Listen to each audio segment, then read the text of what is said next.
So friends, आज हम लोग क्वेश्चन नंबर 61 से अपने क्वेश्चन की शुरुआत करते हैं, अपने इस वीडियो की शुरुआत करते हैं। तो क्वेश्चन नंबर 61 कह रहा है कि which among the following statement is are correct, right. तो इसमें से जो स्टेटमेंट है, कौन सा स्टेटमेंट सही है। तो पहला स्टेटमेंट कह रहा है the imperial council was and provincial legislative council were entirely nominated what is until 1892, ठीक। दूसरा कह रहा है prior to Indian council act of 1892 legislative council were granted statutory powers of discussing budgets and putting questions. तीसरा कह रहा है कि Ilbert bill storm was most extreme but by no means isolated expression of white racism. और चौथा कह रहा है कि the मॉर्लेमेंट of reforms of 1909 granted dyarchy at provincial level, right.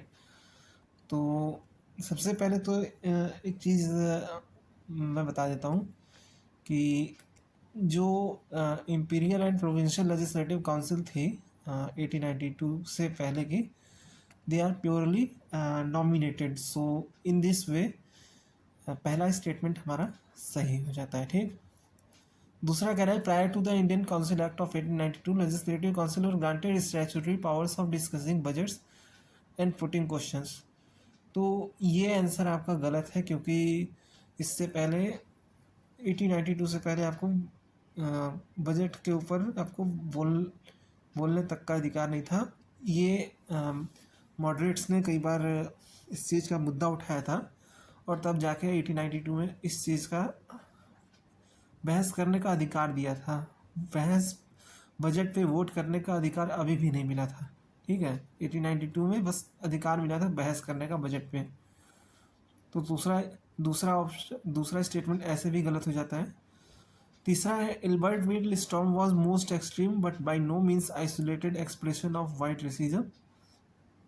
ये सही है कि जो इल्बर्ट बिल का जो मामला था, इसके ज़रिए जो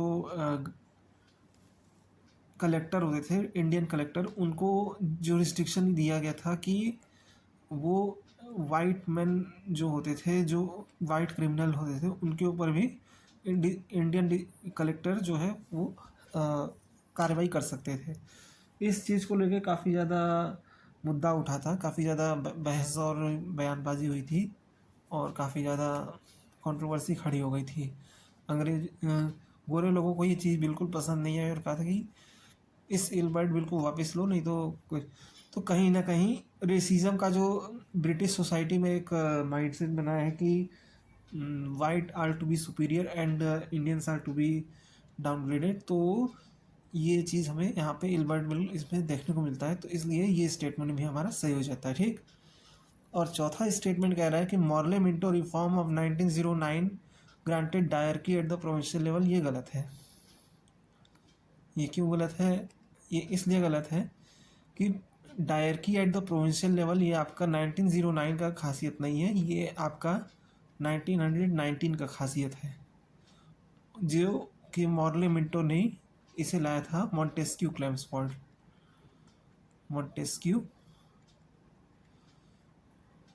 फॉर रिफॉर्म, राइट। तो इसलिए हमारा इस पहले क्वेश्चन का जो आंसर हमारा हो जाता है वो है 1 और 3, ठीक है।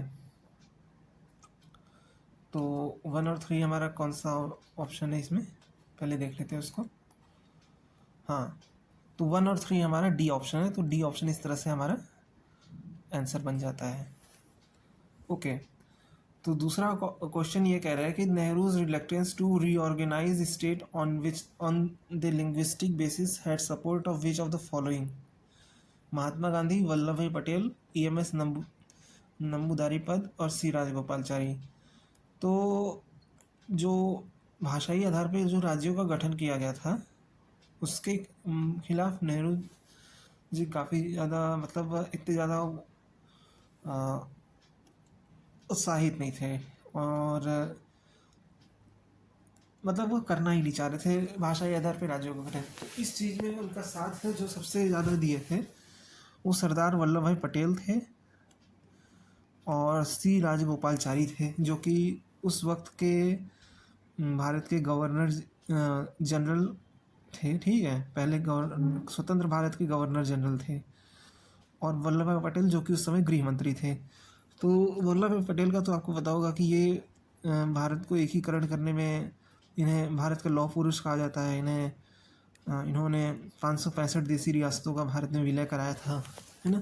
तो ये तो वैसे भी भाषाई आधार पर राज्यों के गठन के खिलाफ होंगे, क्योंकि इनका मानना था कि इतनी मेहनत से हमने इतने राज्यों को इकट्ठा किया है, एक किया है, तो भाषाई आधार पर अगर राज्यों का गठन होगा तो फिर इससे भारत की जो एकता है वो प्रभावित होगी। तो वल्लभ भाई पटेल और कुछ ऐसा ही मानना था सी राजगोपालचारी का, क्योंकि ये गवर्नर जनरल थे भारत के, तो इनका भी यही कहना था कि भाषाई आधार पर राज्यों का गठन नहीं होना चाहिए। बाकी महात्मा गांधी का इस विषय में मत ये था कि राज्यों का ही नहीं बल्कि राज्यों के अंदर जो ग्राम स्तर पे है उनका भी भाषाई और क्षेत्रीय आधार पे उनका गठन किया जाना चाहिए। तो ये इस तरह से गलत हो जाता है। और EMS नंबूदरी-पद ये भाषाई आधार पे राज्यों के गठन के लिए सबसे मतलब आगे खड़े होने वाले लीडरों में से एक थे। तो ये भी हमारा आंसर गलत हो जाता है। तो इसलिए इसका आंसर हमारा हो जाता है 2 और 4, यानी कि डी। ठीक, चलिए अगले क्वेश्चंस की तरफ हम बढ़ रहे हैं। अगला क्वेश्चन ये कह रहा है कि from which of the following statement regarding स्वदेशी मूवमेंट विच आर करेक्ट। तो स्वदेशी मूवमेंट की बात किया गया है, तो स्वदेशी मूवमेंट के बारे में आपको थोड़ा बता देता हूँ। स्वदेशी मूवमेंट आपका 1905 में बंगाल पार्टीशन के बाद में उसके प्रोटेस्ट में ये मूवमेंट चलाया गया था। और ये पहला कांग्रेस लेड मास स्ट्रगल था। और इसमें लाल, बाल और पाल ये 3 एक्सट्रीमिस्ट लीडर यानी लाला लाजपत राय, बाल गंगाधर तिलक और बिपिन चंद्र पाल, ये तीनों एक साथ आए थे और इस स्वदेशी मूवमेंट का एक मास मूवमेंट को तौर पे लीड किया था। ठीक है, तो और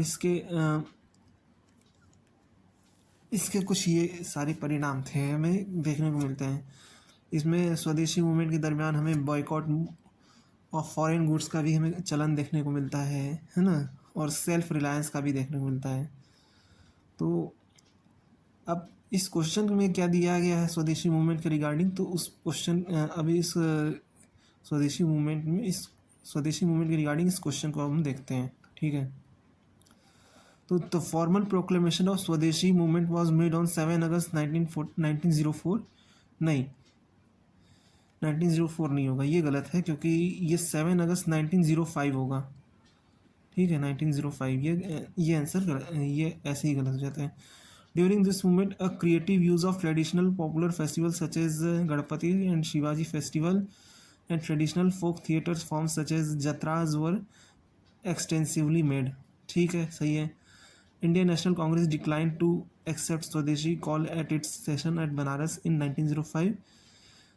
गलत है, क्योंकि खुद गोपाल कृष्ण गोखले जो कि इस कांग्रेस सेशन को 1905 बनारस सेशन को जो प्रेसाइड किए थे, उन्होंने बंगाल पार्टीशन को कंडेम्ड किया था और इसके खिलाफ जो स्वदेशी मूवमेंट या स्वदेशी स्ट्रगल ये सब चल रहा था, इसको इन्होंने सपोर्ट करने की बात कही थी।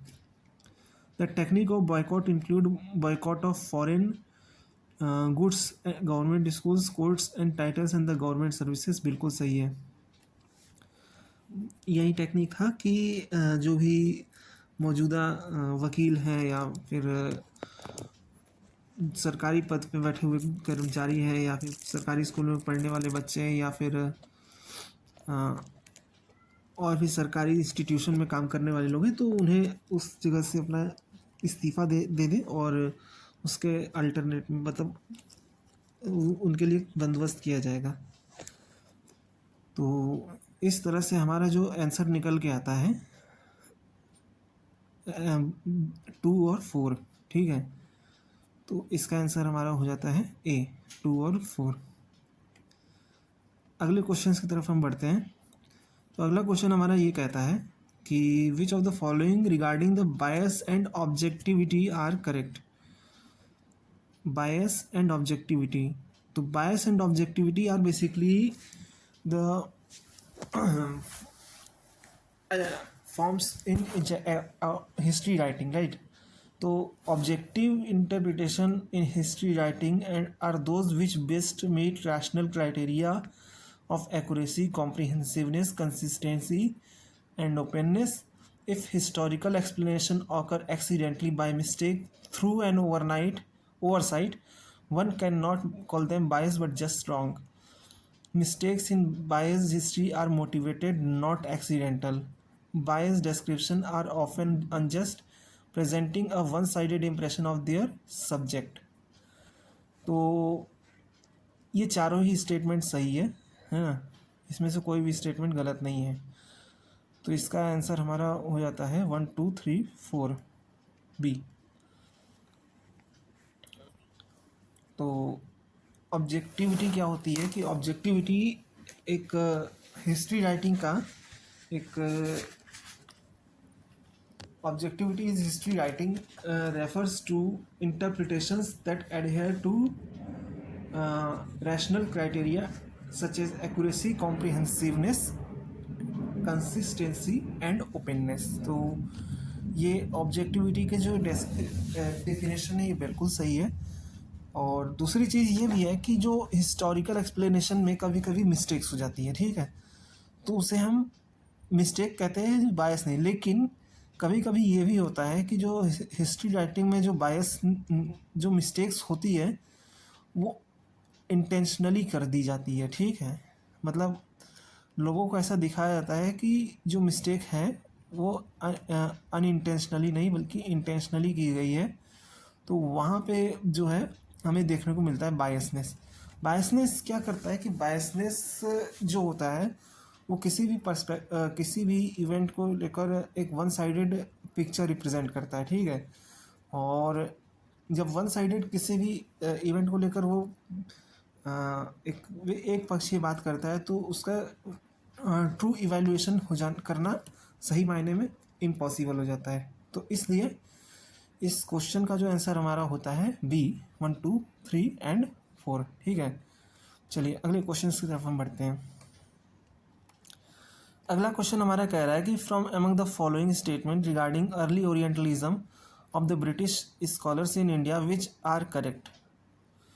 Bye establishing a linguistic connection between Sanskrit, Greek, and Latin, William Jones privileged India with an antiquity equal to that of classical West. The fundamental principle of early Orientalist tradition was that the conquered people were to be ruled by the British legal tradition. The early Orientalist study of the Indian custom and laws was to show the barbaric state of Indian society. The beginning of Orientalist tradition led to founding of Calcutta Madrasa, the Asiatic Society of Bengal, ठीक है। तो अब हर एक statement की तरफ हम बढ़ते हैं कि यह हर एक स्टेटमेंट क्या कहता है और इसमें क्या सही है क्या नहीं है सही। तो पहला कहता है कि by establishing a linguistic connection between Sanskrit, Greek and Latin, William Jones privileged India with an antiquity equal to that of classical west. तो ये स्टेटमेंट जो है बिल्कुल सही है। सही इसलिए है क्योंकि जो ओरिएंटलिस्ट जितने भी थे, ओरिएंटलिस्ट फिलॉसफी को मानने वाले, वो एक डीप अटैचमेंट था इंडिया के जो कल्चर्स थे या इंडिया के जितने भी टेक्स्ट थे उनको समझने का। तो इंडिया की जो संस्कृत लैंग्वेज होती थी उसे वो उसको उन्होंने स्टडी किया और ये पाया कि संस्कृत के जितने भी शब्द हैं वो कहीं ना कहीं लैटिन भाषा से इन्फ्लुएंस्ड है, राइट। लैटिन भाषा से क्या हो रहा है, एक सेकेंड। तो संस्कृत के जितने भी वो हैं वर्ड्स हैं ज़्यादातर वो लैटिन से सिमिलरिटी रखते हैं। जैसे अगर मैं बात करूं तो संस्कृत में भाई के लिए शब्द आता है भ्राता, है ना। तो ये आपका लैटिन में और इंग्लिश में ब्रदर हो जाता है, ठीक है, भ्राता। फिर संस्कृत में पिता को पितृ कहा जाता है, संस्कृत में पिता को पितृ कहा जाता है।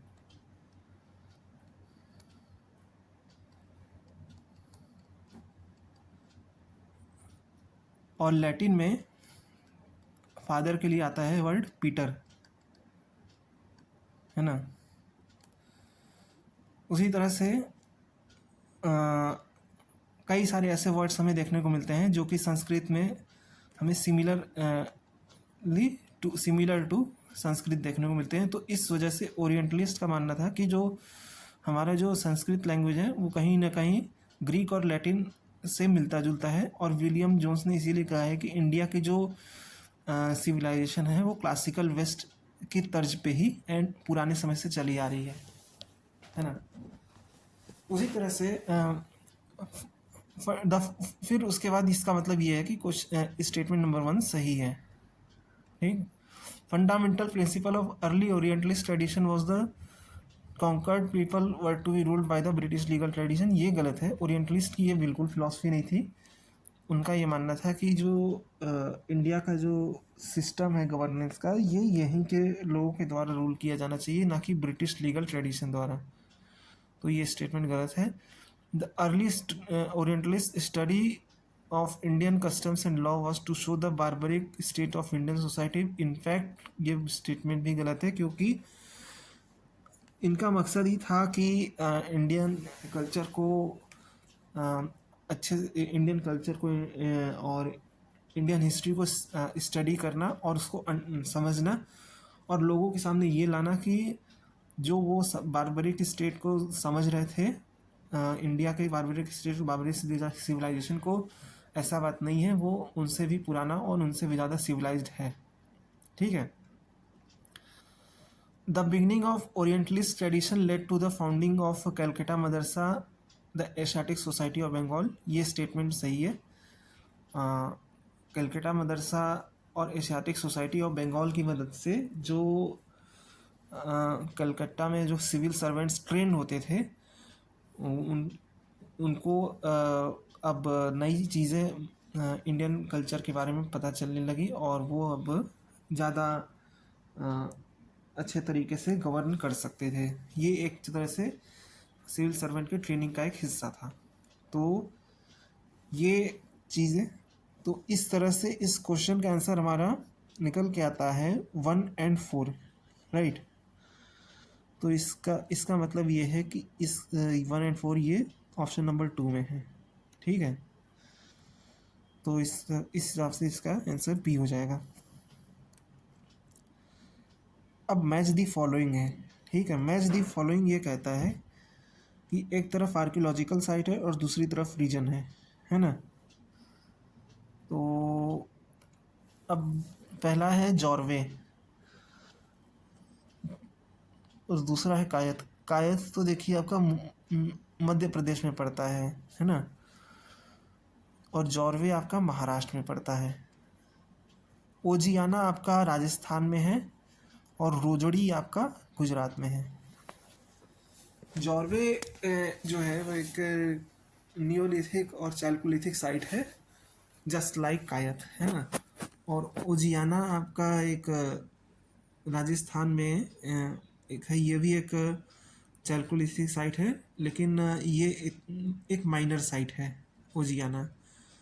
और रुजड़ी भी एक माइनर चैल्कोलिथिक साइट है। तो इस तरह से हमारा आंसर निकल के आता है ए का 2, बी का 3, सी का 4 और डी का 1, यानी कि option number A is the correct answer, ठीक। अब अगले क्वेश्चन की तरफ हम बढ़ते हैं। अब यहाँ पे ऋग्वैदिक नाम दिए गए हैं पंजाब की नदियों के। तो देखते हैं कौन सा इसमें ऋग्वैदिक नाम है। तो अस्किनी जो है चिनाब का ऋग्वैदिक नाम है, परुशनी रावी का ऋग्वैदिक नाम है, शतुद्री सतलज का ऋग्वैदिक नाम है और विपाशा व्यास का ऋग्वैदिक नाम है। तो इस हिसाब से 2 3 4 1 यानी कि ऑप्शन नंबर ए सही हो जाता है यहाँ पे आपका। ठीक है, और ये चारों ऋग्वैदिक जो नाम रहते हैं, इसके अलावा जो सरस्वती नदी है, ऋग्वेद में इसको नदी तमा भी कहा जाता है ना, यानी कि होलीएस्ट रिवर।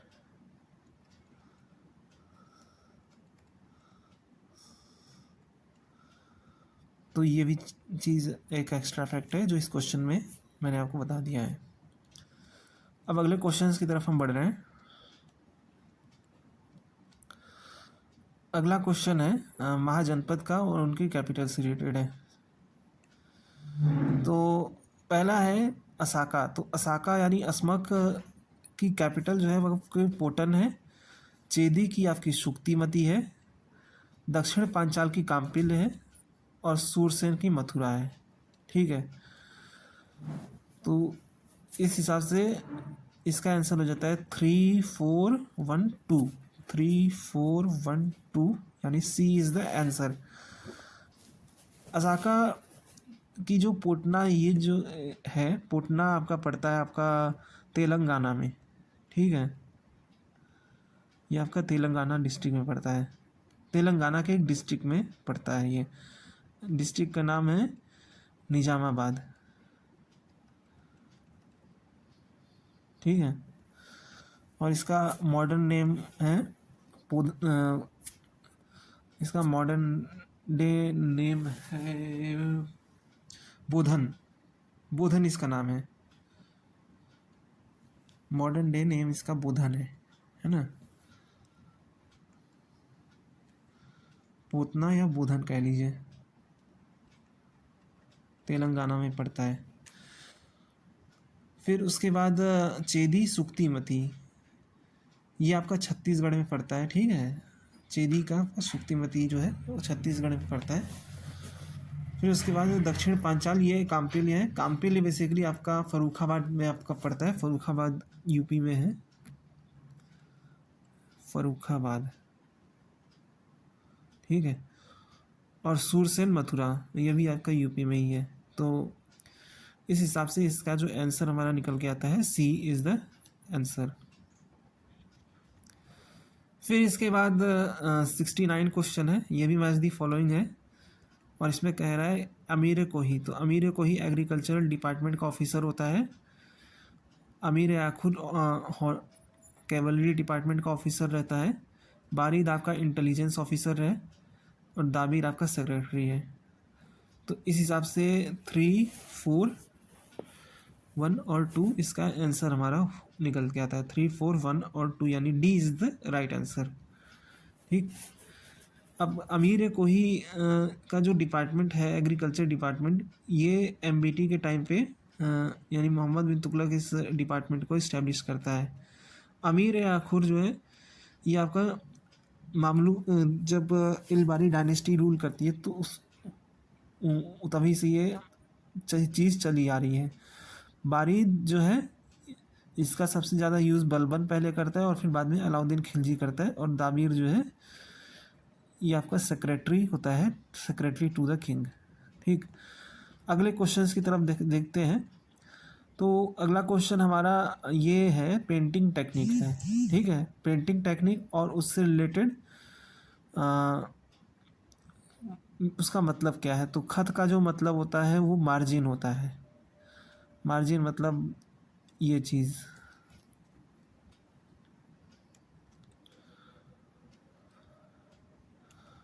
कोई भी पेंटिंग होती है तो उसका जो एक मार्जिन होता है, फ्रेम जिसे कहते हैं, वो बनाया जाता है तो उसे खत कहते हैं। फिर उसके बाद है ताड़। ताड़ का मतलब होता है स्केच, आउटलाइन ड्राइंग। तो जैसे किसी का हमें बनाना है, फेस बनाना है, तो उसके लिए जो एक गोल सा हम इस स्केच बना देते हैं या आउटलाइन ड्राइंग बना देते हैं ताकि हमें एक फ्रेम मिल सके कि उसके उसके बीच में ही हमें उसका फेस बनाना है या उसके आसपास, उसके इर्द गिर्द। फिर उसके बाद आता है रंगरेजी की बात। तो रंगरेजी इज़ बेसिकली कि जो हमने ये चीज़ बना लिया है इसके अंदर रंग भरने का कार्यक्रम है। और शमशा मतलब इल्यूमिनेटेड हेडिंग है। इसको और ज़्यादा निखारने का क्रम चलता है। तो इसका मतलब होता है हेडिंग को जो है उसको ज़्यादा उभारना। तो इस तरह से इसका आंसर हमारा हो जाता है डी। ठीक है, D is the right answer. तो चलिए आज के लिए हम इस वीडियो में इतना ही रखते हैं, और अगले वीडियो से, अगले क्वेश्चन से हम देखते हैं, इसको डिस्कस करते हैं। ठीक है, तो थैंक यू एवरीवन, सब लोग अपना ध्यान रखें। मिलते हैं नेक्स्ट वीडियो में। बाय।